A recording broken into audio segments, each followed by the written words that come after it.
Good morning, dear students of class 6. I welcome you all to the biology class. Last time we studied the external structure of leaf, kinds of leaf, and functions of leaf, venation. In today's video, we are going to learn the modification of leaf and arrangement of leaf on stem.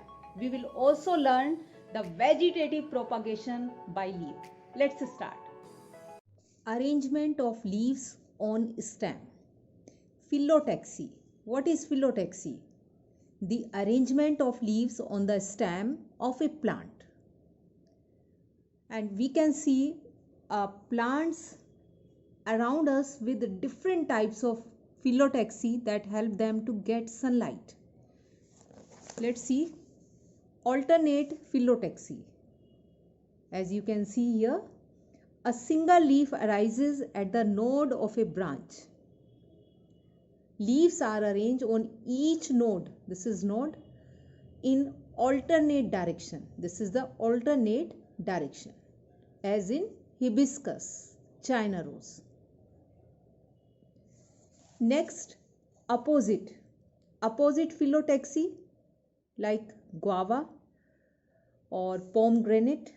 A pair of leaves arise at each node and lie opposite to each other. You see, they are opposite to each other. Next, whorled phyllotaxy. In some plants, more than two leaves arise at each node and form whorl. You see here, they are forming whorl. And you see 4 leaves arise at each node. For example, Indian cucumber. Next, modification of leaves. Modification means a structural change required to perform a special function. Here are some modifications. Leaf tendrils. You see here, when leaves are modified into a thread-like coiled strand, they are called leaf tendrils, and they show sensitivity to touch. Next, leaf spines, as shown on cactus. When leaves of some desert plants become modified into pointed spines, these are called leaf spines. Why leaves reduce to spines? They help to reduce the loss of water through transpiration. They also perform a defensive role as they keep away grazing animals like cactus. Next, scale leaves. Here you see scale leaves.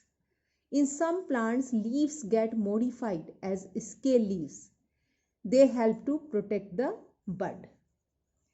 Next, modification of leaves in insectivorous plants. What are insectivorous plants or carnivorous plants? Are those plants that eat insects or they feed on insects. You see here, these are insectivorous plant. Pitcher plant.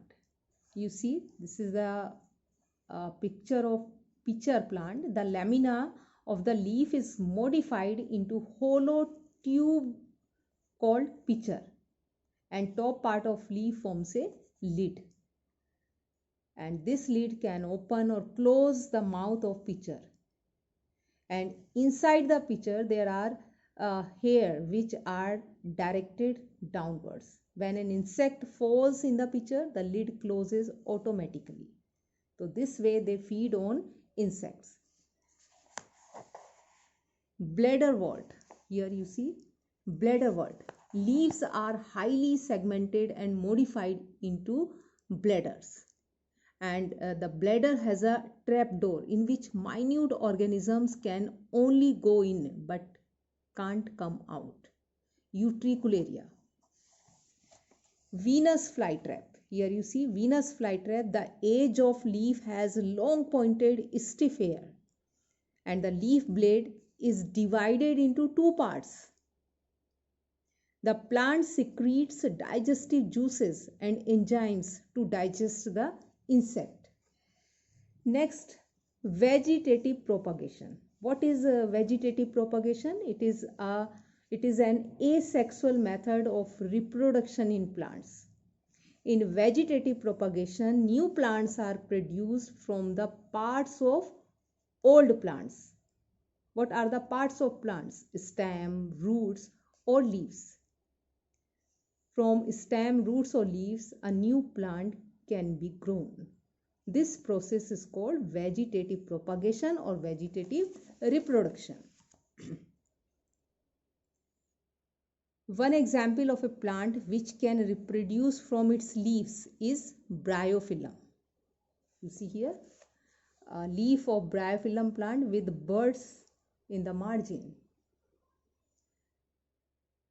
Bryophyllum plant develops some buds in its margin, and when a mature leaf of the Bryophyllum plant falls on the ground, then each bud can grow into a new plant.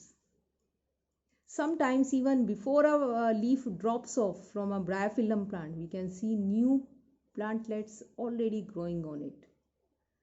So this way the leaves of Bryophyllum plant can produce new plants. So dear students, in next video we will do the exercises and question answers of this lesson. So take care and goodbye.